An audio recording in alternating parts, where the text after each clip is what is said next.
TDP Janasena BJP పొత్తు రాజకీయాలు Visakha parliament స్థానంలో హీట్ పుట్టిస్తున్నాయి. ఇక్కడి నుంచి టీడీపీ పోటీ చేస్తే వైసీపీ అభ్యర్థి బొత్స ఝాన్సీ వెనక్కి తగ్గే ఆలోచనలో ఉన్నారనే ప్రచారం జరుగుతోంది. గతంలో ప్రాతినిధ్యం వహించిన విజయనగరం స్థానం నుంచి బరిలోకి దిగాలని ప్లాన్ చేసుకుంటున్నారనే టాక్ ఇప్పుడు నడుస్తోంది. బొత్స ఝాన్సీ యూటర్న్ ప్రతిపాదనకు కారణమేంటి? సైకిల్ పార్టీ బరిలో దిగితే వైసీపీకి ఓటమి తప్పదని భావిస్తున్నారా? ఫ్యాన్ పార్టీ పెద్దల ఆలోచనలు ఎలా ఉన్నాయి?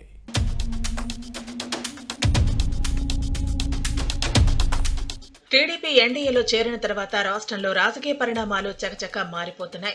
ఆంధ్రప్రదేశ్ ఆర్థిక రాజధాని విశాఖలో రాజకీయాలు వేడెక్కుతున్నాయి. టీడీపీ బీజేపీ జనసేన పొత్తులో భాగంగా వైజాగ్ లోక్సభ స్థానం కమలం పార్టీకే వస్తుందని ఫ్యాన్ పార్టీ హైకమాండ్ మొదట భావించింది. అప్పుడు ఈజీగా గెలవచ్చని స్కెచ్ వేసింది.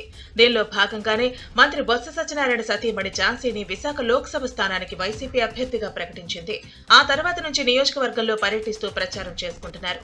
అంతేకాదు నగరంలోని పలు చోట్ల ఫ్లెక్సీలు, హోర్డింగ్స్ ఏర్పాటు చేశారు. కానీ ఇప్పుడు హఠాత్తుగా సీన్ చేంజ్ అయింది. విశాఖ పార్లమెంటు స్థానం నుంచి టీడీపీ బరిలో ఉంటుందనే ప్రచారంతో ఫ్యాన్ పార్టీ కంగారు పడుతోంది.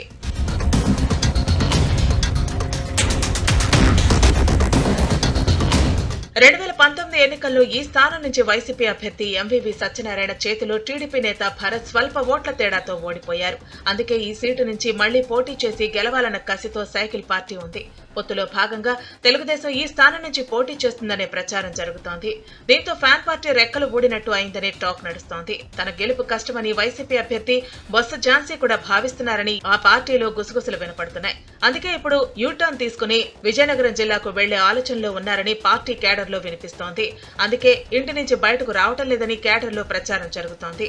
నిన్న మొన్నటి వరకు జిల్లాలో ఏ చిన్న కార్యక్రమం జరిగినా చురుగ్గా పాల్గొన్న ఝాన్సీ మనసు ఇప్పుడు మారిందట.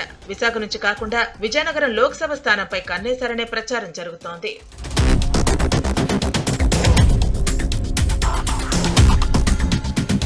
పొత్తులో భాగంగా విజయనగరం పార్లమెంటు సీటును బీజేపీకి కేటాయించారనే టాక్ ఉంది. దీంతో అక్కడి నుంచి పోటీ చేయడమే బెటర్ అని భావిస్తున్నారట. 2019 సార్వత్రిక ఎన్నికల్లో ఈ స్థానంలోని 7 అసెంబ్లీ నియోజకవర్గాల్లోని బీజేపీ అభ్యర్థులకు డిపాజిట్ దక్కని విషయాన్ని ఫ్యాన్ పార్టీ గుర్తు చేస్తోంది. దీంతో విజయనగరం పార్లమెంటు సీటు నుంచి బరిలో దిగితే గెలుపు నల్లేరుపై నడకేనని ఝాన్సీ భావిస్తున్నారట. పైగా ఈమె భర్త మంత్రి బొత్స సత్యనారాయణ కూడా విజయనగరం జిల్లా చీపురుపల్లి అసెంబ్లీ నియోజకవర్గం నుంచి పోటీ చేస్తానని ఇప్పటికే ప్రకటించారు. దీంతో అక్కడ నుంచి పోటీ చేస్తే స్థాన బలం ఉంటుందని ఆలోచన చేస్తున్నారనే టాక్ నడుస్తోంది. ఇదే విషయాన్ని ఫ్యాన్ పార్టీ హైకమాండ్ దృష్టికి తీసుకెళ్లారట. ఈ ప్రతిపాదన అధినాయకత్వాన్ని ఎరకాటంలో పడేసిందని వైసీపీలో వినిపిస్తోంది. బొత్స ఝాన్సీ 2009లో విజయనగరం లోక్సభ స్థానాల నుంచి ప్రాతినిధ్యం వహించారు.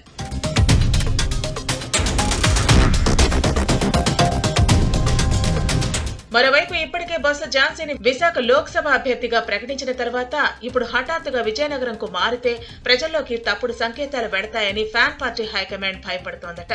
ఓటమి భయంతోనే అభ్యర్థిని మార్చారనే ప్రచారం జరిగితే పార్టీకి ఇబ్బంది అనే భావన ఉంది. మారుతున్న రాజకీయ పరిస్థితులకు అనుగుణంగా మనం మారాలి, లేకపోతే ఓటమి ఖాయమని బొత్స ఝాన్సీ అనుచరులు అంటున్నారు.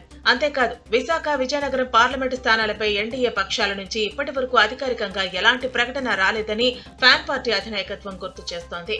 ఒకవేళ ఊహాగానాలే నిజమైతే వైసీపీ హైకమాండ్ బొత్స ఝాన్సీ విషయంలో ఏ నిర్ణయం తీసుకుంటుందో చూడాలి మరి.